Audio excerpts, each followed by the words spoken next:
প্রিয় দর্শক শ্রোতা, আসসালামু আলাইকুম। আমরা একটি স্বাধীন দেশের নাগরিক। এই স্বাধীনতা কোনো অনুগ্রহ নয়, এটি অর্জিত হয়েছে ত্যাগ, রক্ত ও দীর্ঘ সংগ্রামের মাধ্যমে। তাই বাংলাদেশের রাষ্ট্রনীতি, অর্থনীতি ও কূটনীতিক অবস্থান নির্ধারণের অধিকার একমাত্র বাংলাদেশের জনগণের।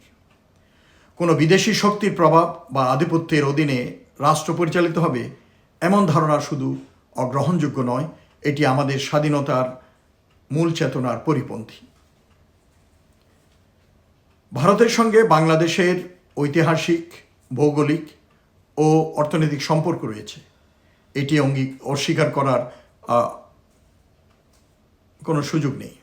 1971 সালে ভারতের ভূমিকা ইতিহাসের অংশ, কিন্তু সেই বাস্তবতা কখনোই এমন একটি সম্পর্কে ভিত্তি হতে পারে না যেখানে বাংলাদেশের নীতি নির্ধারণ অন্য দেশের কৌশলগত স্বার্থে সঙ্গে একতরফাভাবে সামঞ্জস্যপূর্ণ হয়ে যায়। একটি সম্পর্ক তখনই সুস্থ ও টেকসই হয় যখন তা সমতা, পারস্পরিক সম্মান এবং পারস্পরিক স্বার্থের উপর দাঁড়ায়।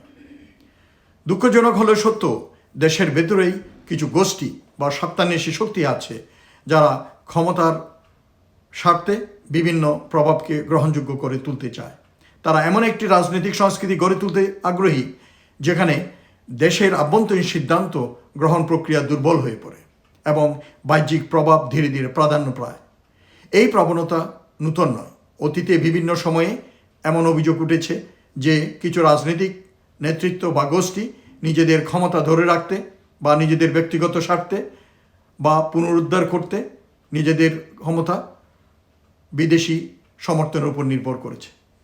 এই মানসিকতা একটি বিপজ্জনক প্রবণতা সৃষ্টি করে, যেখানে রাষ্ট্রের প্রতি দায়বদ্ধতার চেয়ে ব্যক্তিগত বা দলীয় স্বার্থ প্রাধান্য পায়। যখন একটি দেশের ভেতরেই এমন শক্তি তৈরি হয় যারা বাহ্যিক প্রভাবকে উৎসাহিত করে, তখন সেটি কেবল রাজনৈতিক সমস্যা নয়, এটি একটি জাতীয় নিরাপত্তা ও সার্বভৌমত্বের প্রশ্নে পরিণত হয়। আমরা যে বাংলাদেশ চাই সেটি কোনো নির্ভরশীল রাষ্ট্র নয়। আমরা চাই এমন একটি আত্মমর্যাদাশীল, আত্মবিশ্বাসী এবং স্বাধীন রাষ্ট্র যে নিজের স্বার্থ নিজেই নির্ধারণ করবে। বাংলাদেশ মাথা উঁচু করে দাঁড়াক, এটি শুধু একটি স্লোগান নয়, এটি একটি রাষ্ট্র দর্শন। এর অর্থ হলো নীতি নির্ধারণ হবে জাতীয় স্বার্থের ভিত্তিতে, পররাষ্ট্রনীতি হবে ভারসাম্যপূর্ণ ও বহুমুখী, অর্থনীতি হবে আত্মনির্ভর ও টেকসই, আর রাষ্ট্রের প্রতিষ্ঠানগুলো হবে শক্তিশালী ও নিরপেক্ষ। অন্যদিকে যারা বিদেশি প্রভাবের উপর নির্ভর করে ক্ষমতায় যেতে চায় তারা বাস্তবে রাষ্ট্রকে দুর্বল করে, কারণ তারা জানে তাদের শক্তি জনগণের মধ্যে নয়, বরং বাহ্যিক সমর্থনে।